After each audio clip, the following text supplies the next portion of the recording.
चलिए देखिए आगे क्या है। पिछले क्लास में हम लोग कहाँ तक चले थे जी? पिछले क्लास में चला था जानवर के दृष्टि विस्तार 180 डिग्री से अधिक होता है। ये नहीं चला था कि जानवर के दृष्टि विस्तार 180 डिग्री से अधिक होता है। और आज हम लोग चलने वाले हैं बर्नाद। बर्नाद क्या है? तो इसमें कहा जाता है कि जिस नेत्र में कम से कम एक रंग का शंकु नहीं पाया जाता है। तो मानव नेत्र में 7 रंगों का शंकु पाया जाता है ना। मानव नेत्र में 7 रंग का शंकु पाया जाता है और 7 रंग में से कोई भी एक रंग जिस नेत्र में नहीं पाया जाता है तो उसे हम बर्नाद कहते हैं। जैसे मान लिया जाए आपको बताए थे कि बैगनी, नीला, आसमानी, हरा, पीला, नारंगी, बैनियाह, पीला, लाल, ये 7 रंग का शंकु पाया जाता है मानव नेत्र में, है ना। और इस 7 रंग में से कोई एक रंग यदि कम हो तो उसे हम बर्नाद कहते हैं। कोई दिक्कत नहीं। तो यहाँ वही बोले जिस नेत्र में कम से कम यानी कम से कम एक रंग का शंकु नहीं पाया जाता है। हो सकता है किसी किसी नेत्र में दोनों 2 रंग का गायब हो, किसी किसी का रंग के एको रंग का नहीं रहता है, उसको अंधा बोलते हैं, ब्लाइंडनेस, कलर ब्लाइंडनेस इसी को बोलते हैं। जिसका बैगनी रंग का नहीं है तो कलर ब्लाइंडनेस कहलाता है ना। तो यह रोग सर्वप्रथम परमाणु के जनक जॉन डाल्टन के नेत्र में पाया गया था। किनके नेत्र में? सबसे पहले किनके नेत्र में देखा गया था? जॉन डाल्टन के नेत्र में देखा गया था। इसीलिए बर्नाद को डाल्टनिज्म रोग कहा जाता है। इसलिए बर्नाद को क्या कहा जाता है? डाल्टनिज्म रोग। यानी जब परमाणु के जब खोज कर रहे थे कौन? जॉन डाल्टन, तब इन्होंने परमाणु को देख नहीं पा रहा था क्योंकि परमाणु में रंग अलग अलग के रंग थे तो उनको दिख नहीं रहा था, बाकी अदर व्यक्ति को दिख रहा था। तो उनको लगा कि हमारी आंखों से क्यों नहीं दिखता है, उनके आंखों से क्यों दिखता है।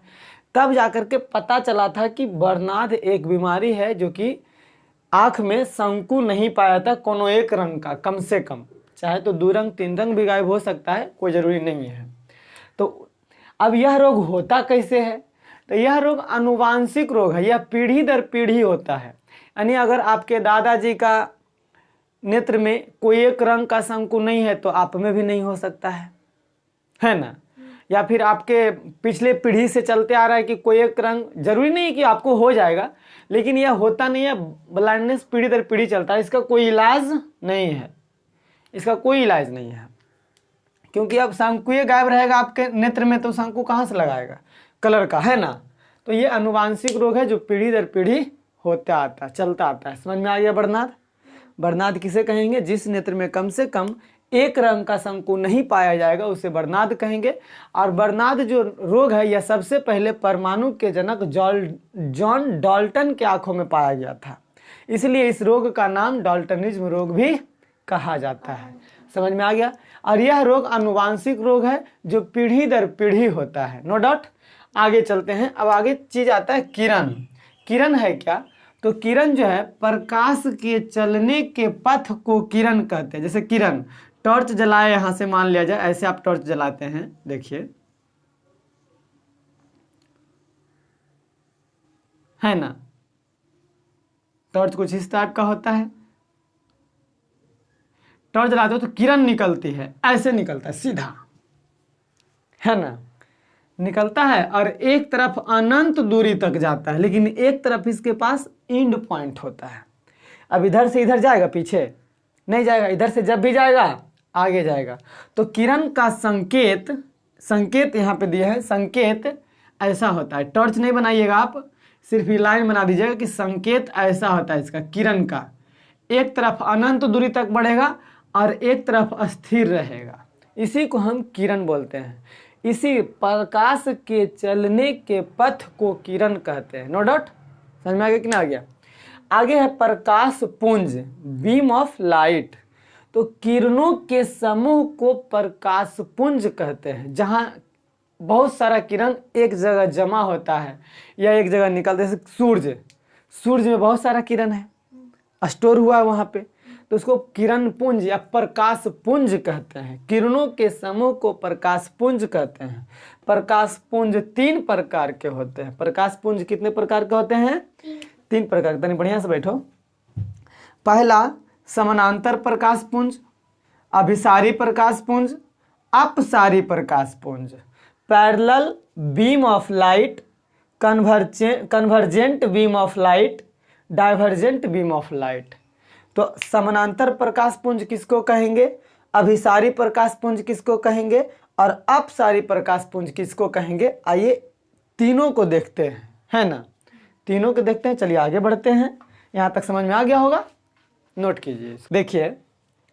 देखिए बाबू, हमने परिभाषा लिख दिया है, समझना है सबको, है ना। समानांतर प्रकाश पुंज तो वैसा प्रकाश पुंज जिसमें 2 या 2 से अधिक किरणें समानांतर चलती है। मतलब एक दूसरे को टेढ़ा होकर काटेगा नहीं। जैसे रेल के पटरी कैसे समांतर चलता है, दोनों मिलता है कहीं? रेल के पटरी समानांतर होता है और ये बोर्ड के दोनों किनारा समानांतर है, कभी मिलेगा? नहीं मिलेगा। तो वही बोल रहा है कि वैसा प्रकाश पुंज जिसमें 2 या 2 से अधिक किरणें समानांतर चलती है उसे समानांतर प्रकाश पुंज कहते हैं। जैसे देखिए है, एक किरणें एकदम समानांतर चलेगा, दोनों के बीच की दूरी समान रहेगा, बराबर रहेगा बीच की दूरी। मान लिया जाए यहाँ 5 मीटर की दूरी है तो यहाँ भी 5 मीटर की दूरी रहेगा, यहाँ भी 5 मीटर की दूरी रहेगा। जहाँ जाएगा 5 मीटर की दूरी, रेलवे लाइन जैसा, तो ये क्या कहलाएगा? समानांतर प्रकाश पुंज। और एक लाइट रह सकता, एक किरण ऐसे डाल सकते, एक किरण और डाल लीजिए। इसका दूरी यहाँ से 3 मीटर, तो हर जगह 3 मीटर रहेगा, हर जगह 3 मीटर रहेगा, 3 मीटर 3 मीटर। तो ये तीनों आपस में क्या है? समानांतर प्रकाश पुंज है। क्या है? समानांतर प्रकाश पुंज। लेकिन ये आपको एग्जाम्पल कॉपी में नहीं लिखना है, दूरी हम दूरी समझाए हैं। कॉपी में सिर्फ आपको ऐसे फिगर बना देना, समानांतर रहेगा, ठीक है। कॉपी में आप फिगर इस ढंग से बनाएंगे कि तीनों समानांतर किरण रहेगा, कि जब 2 या 2 से अधिक किरणें समानांतर चलती है यानी एक दूसरे से नहीं मिलेगा, समानांतर जाएगा तो उसे समानांतर प्रकाश पुंज कहते हैं। No doubt. फिर है अभिसारी प्रकाश पुंज यानी कन्वर्जेंट बीम ऑफ लाइट। तो वैसा प्रकाश पुंज जिसमें 2 या 2 से अधिक किरणें एक बिंदु पर जमा होती है। जैसे देखिए एग्जाम्पल,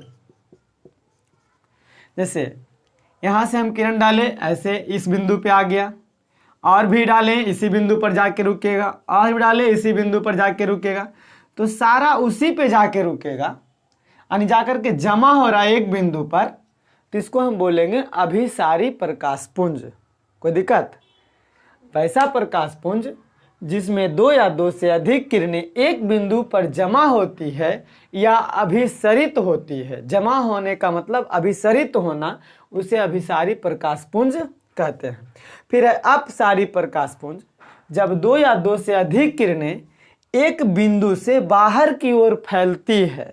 अपसारी मतलब अपसरित होता है, बाहर की ओर फैलता है। जैसे एग्जाम्पल देखिएगा, यहाँ जैसे यहाँ पे कोई बिंदु है, टॉर्च वाला बिंदु, और यहाँ से फैलेगा, इधर जाएगा, इधर जाएगा, इधर जाएगा, इधर जाएगा, फैलेगा। जैसे सूर्य से फैलता है, तो सूर्य के पास कैसा प्रकाश पुंज है?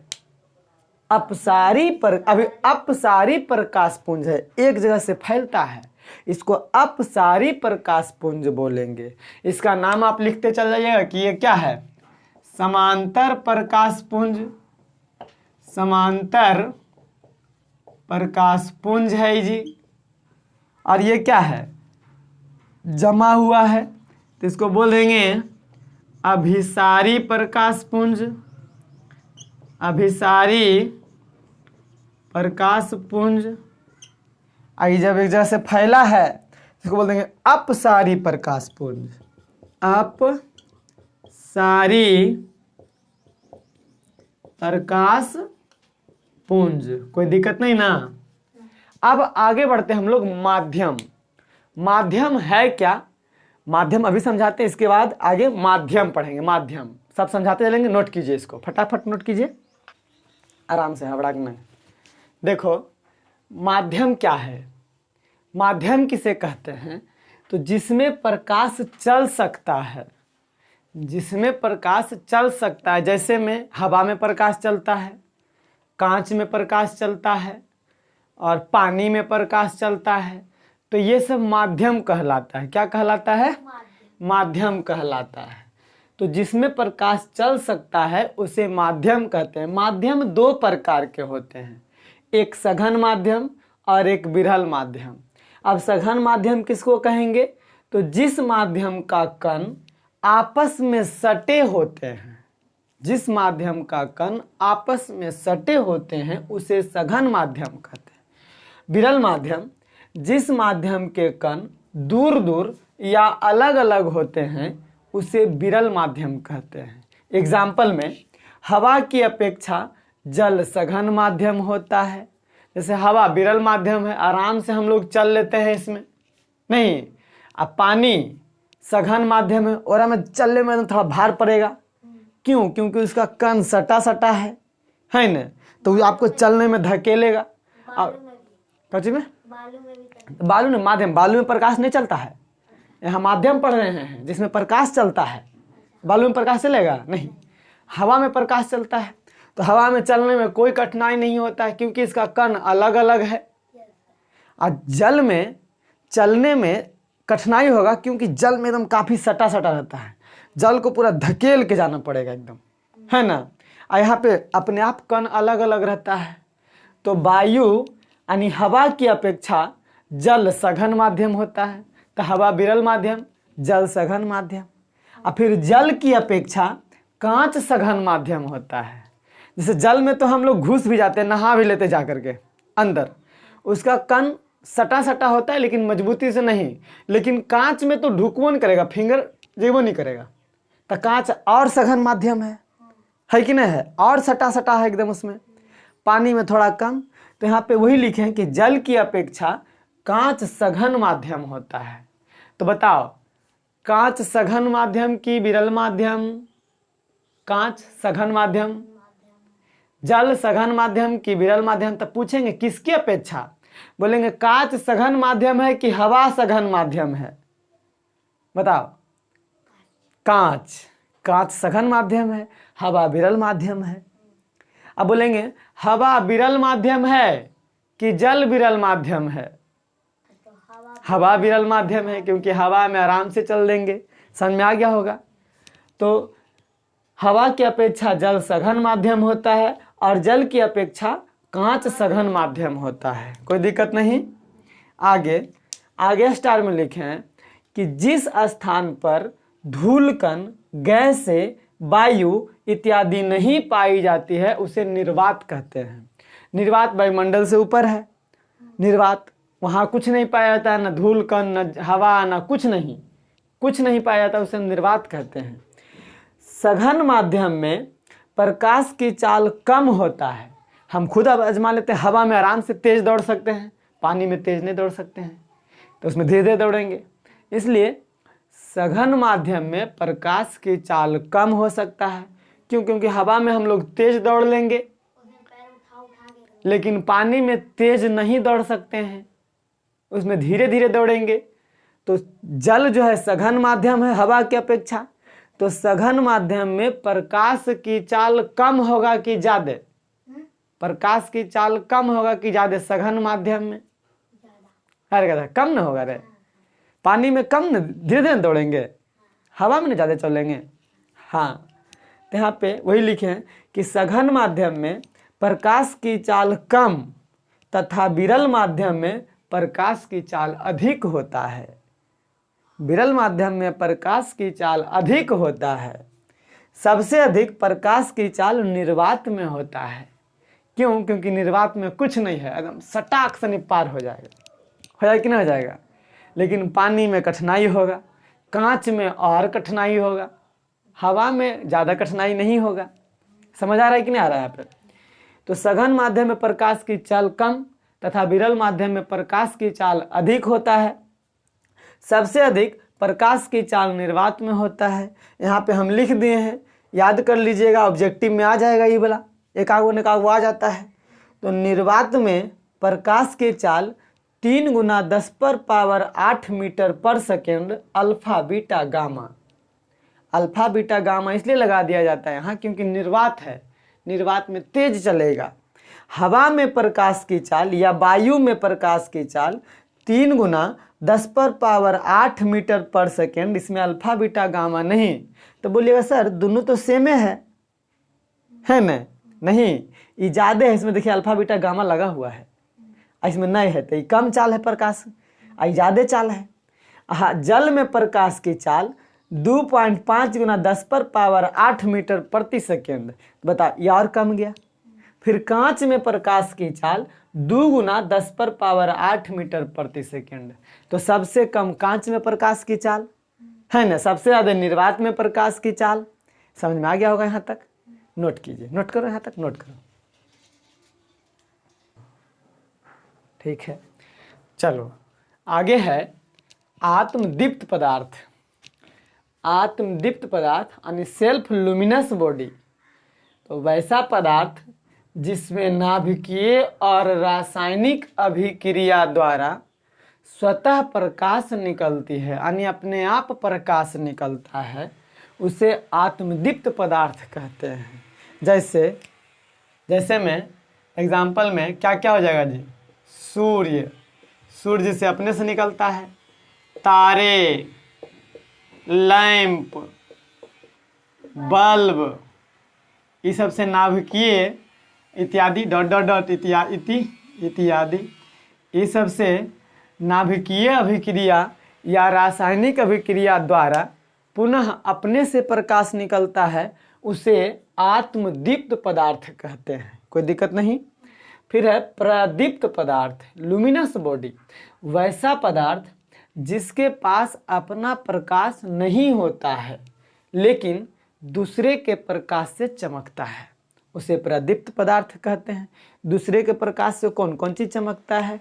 जैसे में चांद, हाँ, एग्जाम्पल में चंद्रमा कौमा, और कुछ बोलिए, चंद्रमा, और है बहुत सारा चीज लेकिन नाम नहीं है, डोमस, निरोइद, कहीं ये सब नामों नहीं सुने हैं सर, निरोइद नहीं सुने होंगे नाम, डॉट डॉट डॉट इत्यादि।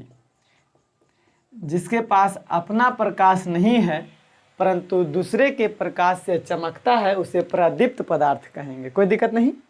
फिर है अदीप्त पदार्थ, नॉन लुमिनस बॉडी, वैसा पदार्थ जिसके पास अपना प्रकाश नहीं होता है तथा दूसरे पदार्थ के प्रकाश से भी नहीं चमकता है, उसे अदीप्त पदार्थ कहते हैं।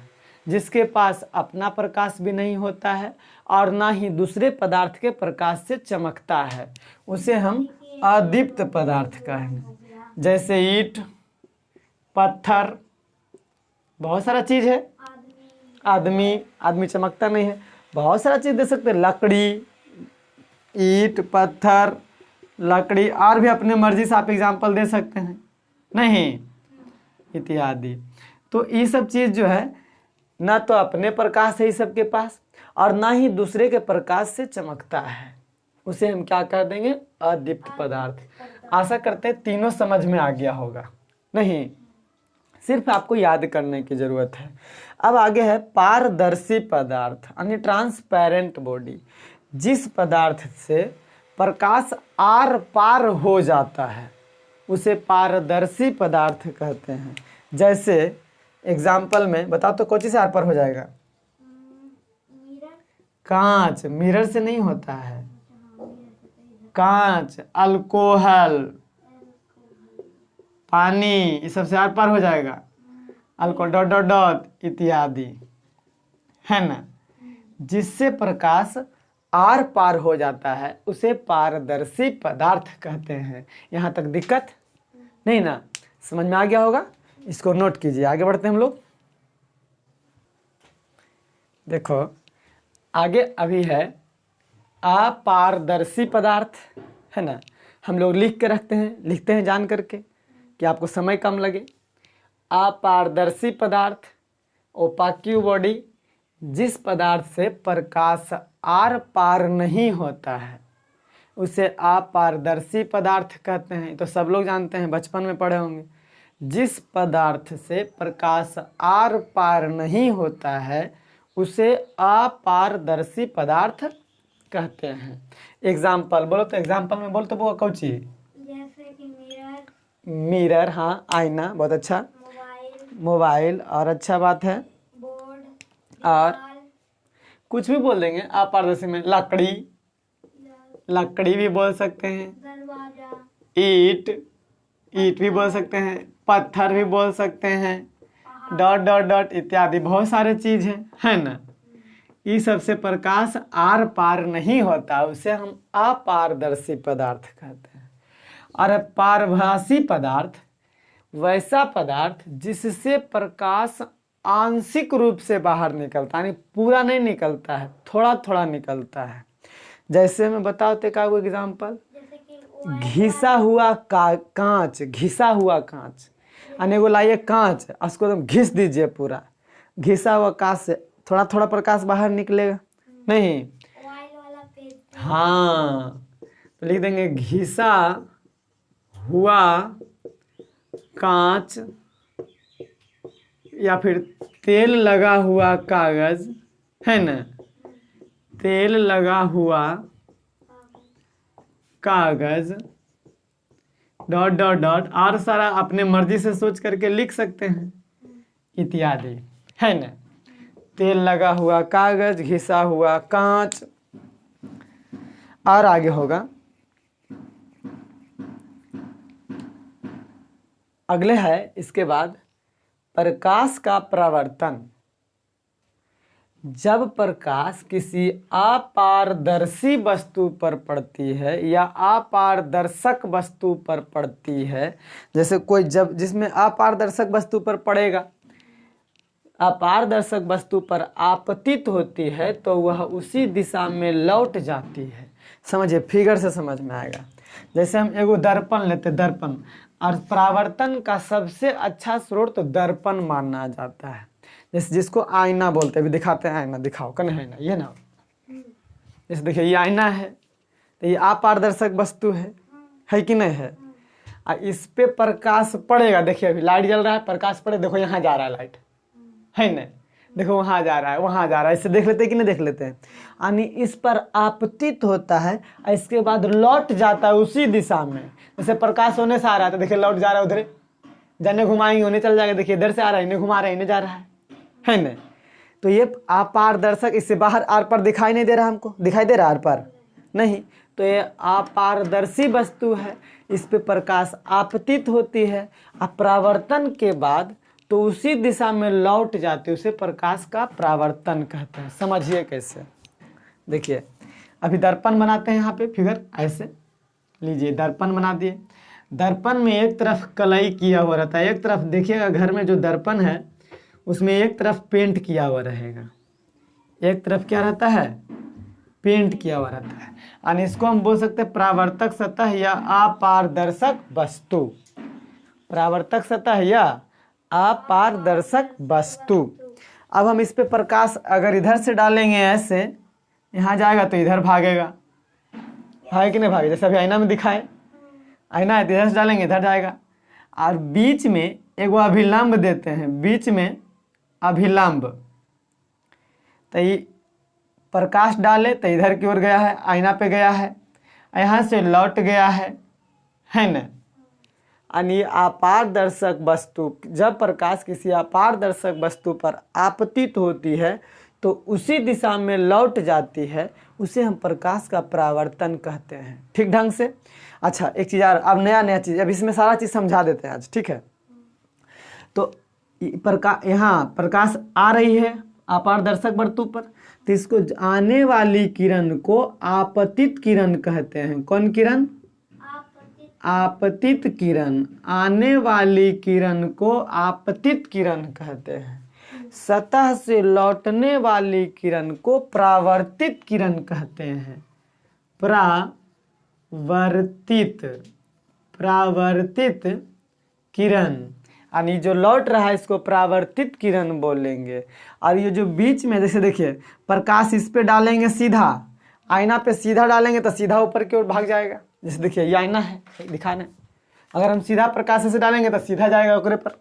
तो ही प्रकाश अभिलंब से अगर प्रकाश डालेंगे तो इसी पे लौट जाएगा, यानी ऐसे डालेंगे ऐसा ही लौट जाएगा, उसको अभिलंब बोलते हैं, है ना। ऐसे डालेंगे इसी पे लौट जाएगा। तो जब ये जो कोण बन रहा है, ये वाला कोण, इसको आपतन कोण कहेंगे, यानी आपतित किरण और अभिलंब के बीच के कोण को आपतन कोण कहेंगे, आपतन कोण, ठीक। और परावर्तित किरण और अभिलंब के बीच के कोण को परावर्तन कोण बोलेंगे। परावर्तन कोण, कौन कोण?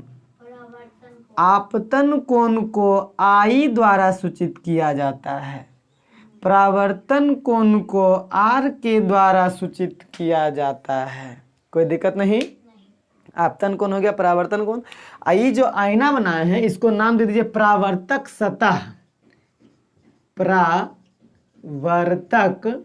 सतह, परावर्तक सतह है, इसी से परावर्तित हो रहा है ना। आईना एक अच्छा एग्जाम्पल है। और परावर्तन कोण हो गया, आपतन कोण हो गया, अभिलंब हो गया, सब चीज़ हो गया ना। इसको और आगे चल करके जब आगे आएंगे तो आपतित किरण किसको कहेंगे? परावर्तित। सारा परिभाषा लिखाएंगे, घबराना नहीं है।